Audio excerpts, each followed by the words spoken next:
Hi, Bill. Hey, Ariel. Good to see All you. right, good to see you. We are back for another awesome, interesting session, bringing all our knowledge together to discuss Judaism, Christianity, Latter-day Saints, everything together in order to, bring more hope to humanity and share the knowledge, embrace each other. And today we're going to be talking about the Hanukkah, the holiday of Hanukkah. Yeah, we as Christians, we think about this time of year, we're always thinking about Christmas and celebration of Jesus. But it's the same time of year that in Judaism they're celebrating Hanukkah. So I'm hoping we can get some good insight today Yes, from you let about what that is about and what you do. yes. So, do you want me to start? Yeah, why don't you do that? Okay. So, the term Hanukkah, it basically means the.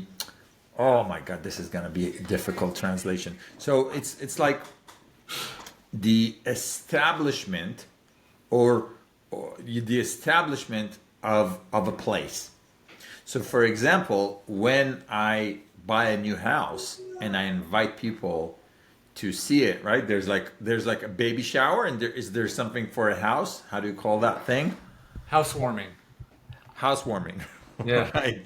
All right. So in Hebrew, it's called Chanukat Bait. Bait is home or house, home basically. Chanukat Bait doesn't. It sounds like Hanukkah because it's the same thing. Chanukat Bait is the let's let's celebrate that now this is ours, right? Hanukkah. So Hanukkah refers to the fact that Judah the Maccabee was able to gain back control of the temple, the second temple at the time. We're talking about so the if we're gonna move between the books, the Holy Scriptures, and archaeology and history. So just to mention the time, we're at the second century BC, where a lot of the Jews became kind of, we call it in Hebrew mitiavnim, which means became more and more Greek-like, adopted Uh-huh. Greek behaviors, Greek, even worshiping Greek gods. Many of the priests started, you know, doing stuff which are corrupt. And at the end of the day, there was the Mattathias, his family, the Hasmonites, who decided not to go along with this and decided whomever is still loyal to God, to Hashem, we have to fight against this thing, Hellenism. Hellenism, that is the word. Yes. So is this the holiday that has something to do with the oil and the lights? Beautiful. Yes. So according to the story, when what happened is the the Holy Temple had a menorah.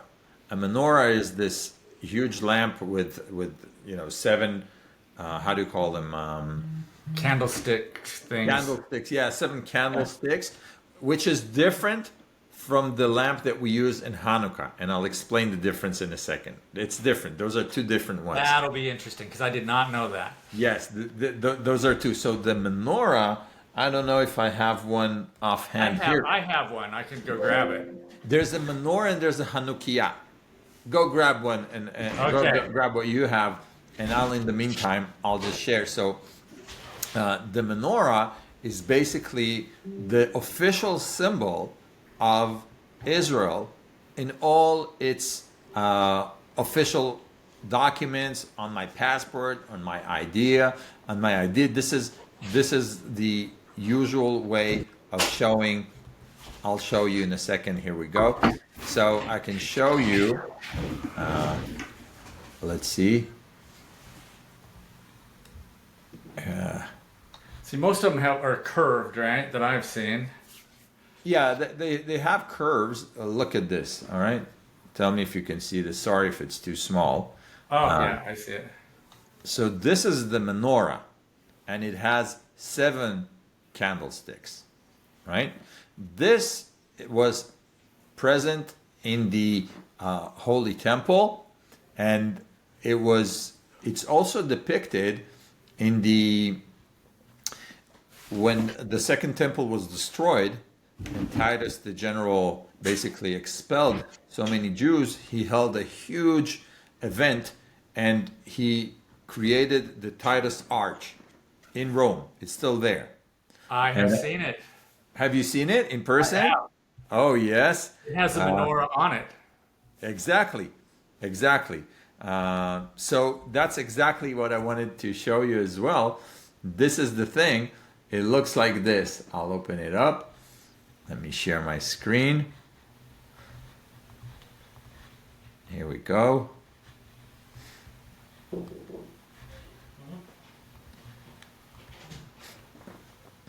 Yeah, that is what I saw. Yeah, so that's engraved within, and it basically symbolizes the Jews that were expelled from Jerusalem and held the things from the Holy Temple.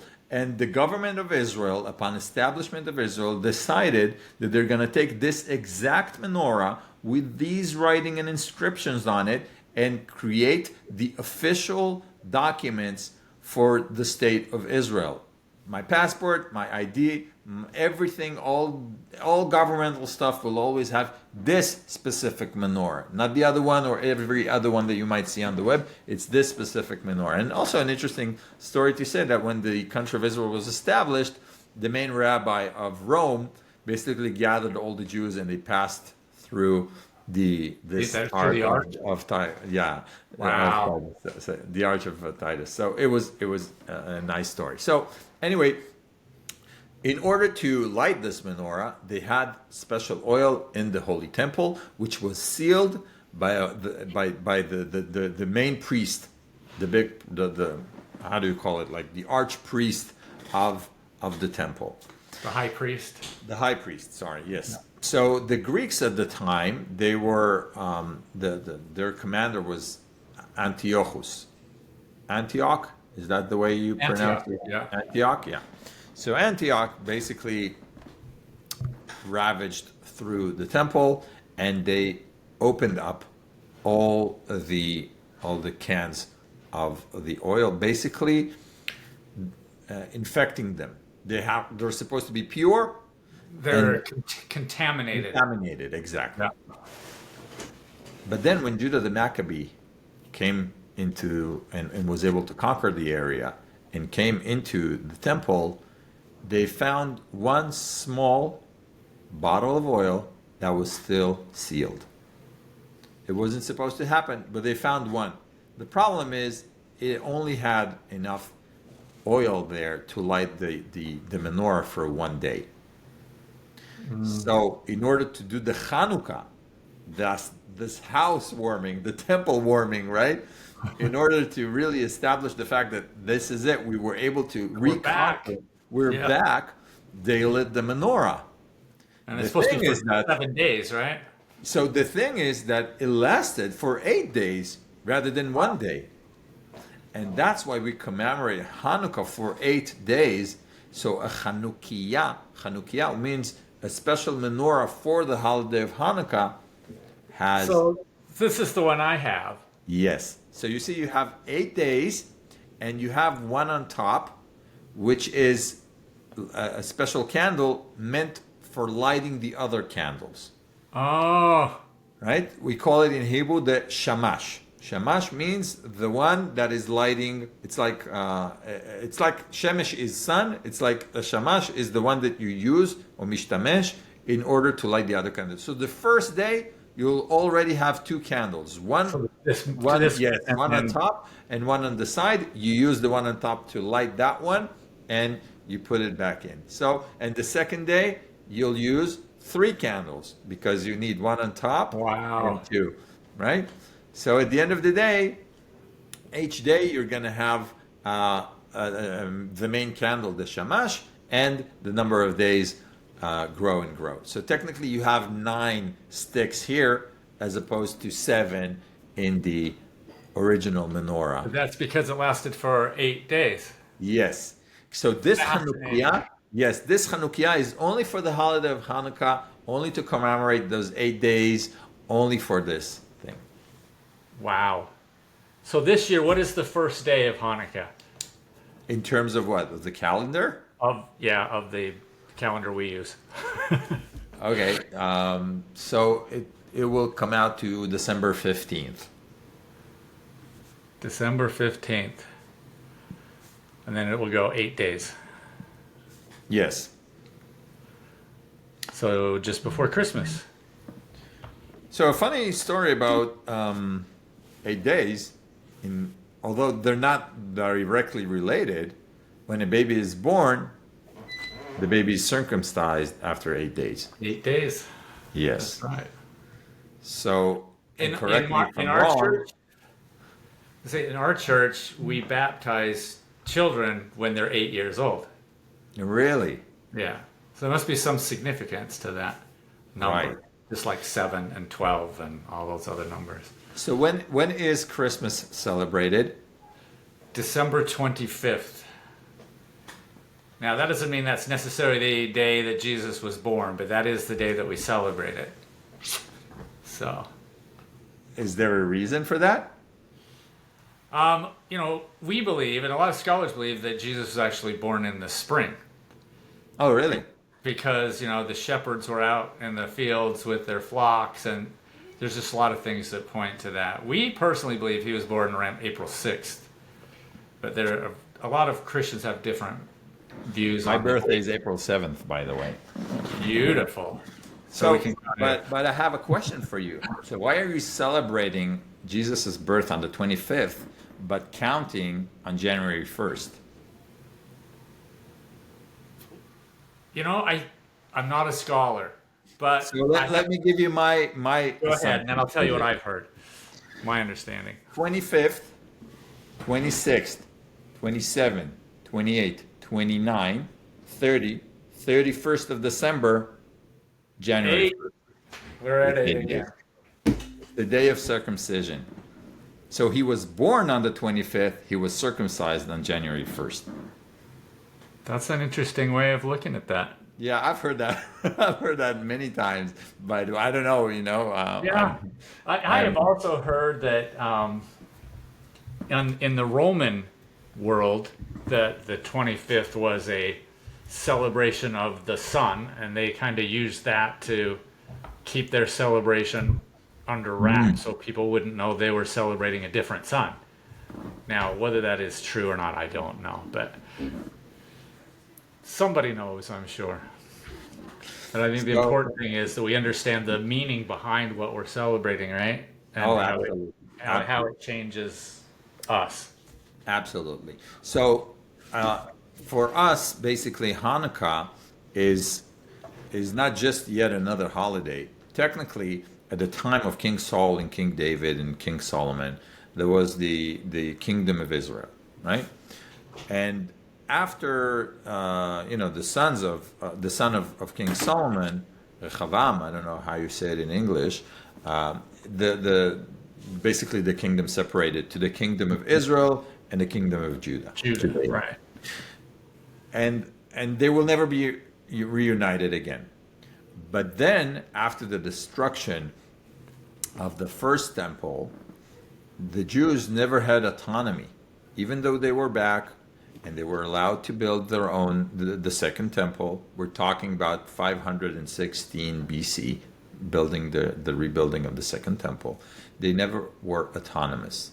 So there were the Assyrians, the Babylonians, the Persians, you know it all.